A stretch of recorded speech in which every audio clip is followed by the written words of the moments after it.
চাঁদাবাজ কার বাবা, কার ভাই, কার সন্তান, চেহারা দেখে চাঁদাবাজের সাথে সেদিন আচরণ করা হবে না। সেই ক্ষেত্রে আমরা হব নির্দয়, নিষ্ঠুর, কঠোর। আমরা আশাবাদী 13 তারিখ থেকে বাংলাদেশের চিত্র পাল্টে যাবে ইনশাআল্লাহ।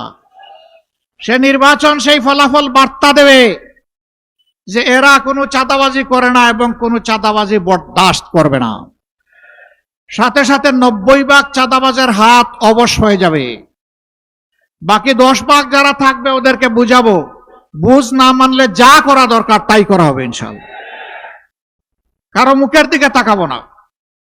চাঁদাবাজ কার বাবা, কার ভাই, কার সন্তান, চেহারা দেখে চাঁদাবাজের সাথে সেদিন আচরণ করা হবে না। সেই ক্ষেত্রে আমরা হব নির্দয়, নিষ্ঠুর, কঠোর।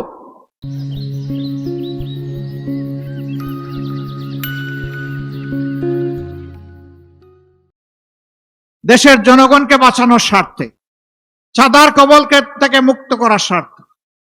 মুসিবতে পড়েছি, আমি রাজনীতি করব, আমি চাঁদাবাজিও করব, কিন্তু আমাকে চাঁদাবাজ বলবেন না, এটা কোন কথা?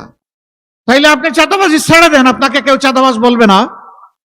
আপনি যখন চাঁদাবাজি করবেন তখন এই কথা আপনাকে শুনতে হবে যে আপনি একজন চাঁদাবাজ।